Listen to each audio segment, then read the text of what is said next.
اللہ کے نام سے شروع جو بڑا مہربان نہایت رحم فرمانے والا ہے۔ قسم ان ہواؤں کی جو گرد اڑا کر بکھیرنے والی ہیں، پھر ان ہواؤں کی جو بادلوں کا بوجھ اٹھانے والی ہیں، پھر ان کشتیوں کی جو آسانی سے چلنے والی ہیں، پھر ان فرشتوں کی جو حکم الہی سے کام کو تقسیم کرنے والے ہیں۔ بے شک آخرت کا جو وعدہ تم سے کیا جا رہا ہے وہ ضرور سچا ہے، اور بے شک بدلے کا دن ضرور واقع ہو کر رہے گا۔ اور راستوں والے آسمان کی قسم، بے شک تم مختلف باتوں میں ضرور پڑے ہوئے ہو۔ اس حق سے وہی پھرتا ہے جسے روز ازل سے پھیر دیا گیا ہو۔ ہلاک ہو جائیں جھوٹے اندازے لگانے والے جو غفلت میں پڑے حق کو بھولے ہوئے ہیں۔ وہ پوچھتے ہیں بدلے کا دن کب ہوگا؟ اس دن جب وہ آگ میں جلائے جائیں گے۔ کہا جائے گا چکھو اپنے عذاب کا مزہ، یہ وہی عذاب ہے جس کو تم جلدی مانگا کرتے تھے۔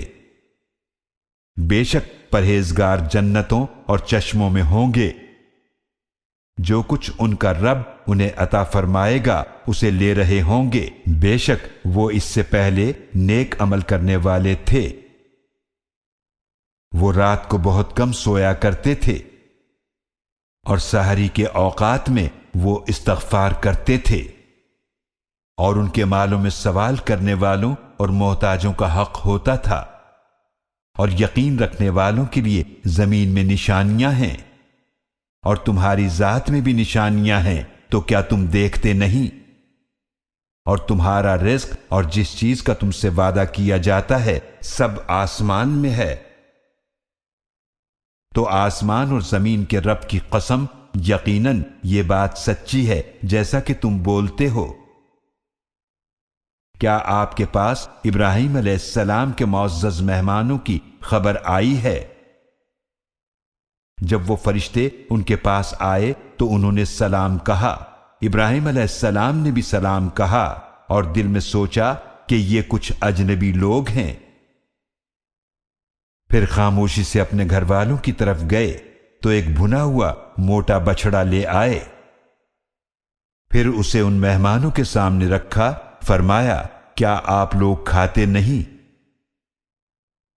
پھر انہوں نے ان کے نہ کھانے سے دل میں خوف محسوس کیا تو فرشتوں نے کہا آپ گھبرائیے نہیں، اور انہوں نے ابراہیم علیہ السلام کو ایک علم والے لڑکے کی خوشخبری دی۔ پھر ان کی بیوی زور سے بولتی ہوئی آئیں تو اس نے تعجب سے ہاتھ اپنے چہرے پر مارا اور بولی کیا ایک بانجھ بڑھیا کے ہاں اولاد ہوگی؟ وہ فرشتے بولے آپ کے رب نے اسی طرح فرمایا ہے، بے شک وہی ہے جو بڑی حکمت والا بڑے علم والا ہے۔ ابراہیم علیہ السلام نے فرمایا پس تمہارا اصل مقصد کیا ہے اے بھیجے ہوئے فرشتوں؟ فرشتوں نے کہا بے شک ہم لوط علیہ السلام کی مجرم قوم کی طرف بھیجے گئے ہیں، تاکہ ہم ان پر پکی مٹی کے پتھر برسائیں جو آپ کے رب کی طرف سے حد سے بڑھنے والوں کے لیے نشان زدہ ہیں۔ پھر اس بستی میں جو کوئی ایمان والوں میں سے تھا ہم نے اس کو باہر نکال دیا، تو ہم نے اس بستی میں مسلمانوں کے ایک گھر کے سوا کوئی اور گھر نہ پایا، اور ہم نے اس میں ایک نشانی چھوڑ دی ان لوگوں کے لیے جو دردناک عذاب سے ڈرتے ہیں۔ اور موسیٰ علیہ السلام کے واقعے میں بھی نشانی ہے جب ہم نے انہیں ایک واضح دلیل کے ساتھ فرعون کی طرف بھیجا، تو اس نے اپنی قوت کے زور پر منہ موڑ لیا اور کہا یہ تو جادوگر یا مجنون ہے۔ تو ہم نے اسے اور اس کے لشکروں کو پکڑ لیا، پھر ان کو سمندر میں پھینک دیا، اور وہ اپنے آپ کو ملامت کرنے والا تھا۔ اور قوم عاد کے واقعے میں بھی نشانی ہے جب ہم نے ان پر خیر سے خالی آندھی بھیجی جو کسی چیز کو نہ چھوڑتی تھی، وہ جس چیز پر بھی گزرتی اسے بوسیدہ ہڈی کی طرح ریزہ ریزہ کیے بغیر نہ چھوڑتی۔ اور قوم سمود کے واقعے میں بھی نشانی ہے جب ان سے کہا گیا کہ ایک وقت تک فائدہ اٹھا لو، تو انہوں نے اپنے رب کے حکم سے سرکشی کی تو انہیں کڑک نے آ پکڑا اور وہ دیکھ رہے تھے۔ پھر نہ تو وہ کھڑے ہونے کی طاقت رکھتے تھے اور نہ ہی بدلہ لینے والے تھے۔ اور اس سے پہلے نوح علیہ السلام کی قوم کو بھی ہلاک کیا تھا، بے شک وہ نافرمان لوگ تھے۔ اور آسمان کو ہم نے اپنے ہاتھوں اپنی قوت سے بنایا اور بے شک ہم ہی وسعت دینے والے ہیں۔ اور زمین کو ہم نے فرش بنایا تو ہم کیا خوب بچھانے والے ہیں۔ اور ہم نے ہر چیز کے جوڑے پیدا فرمائے تاکہ تم نصیحت حاصل کرو، تو تم اللہ کی اطاعت کی طرف دوڑو، بے شک میں اس کی طرف سے تمہیں واضح ڈرانے والا ہوں۔ اور اللہ کے ساتھ کسی اور کو معبود نہ بناؤ، بے شک میں اس کی طرف سے تمہیں واضح ڈرانے والا ہوں۔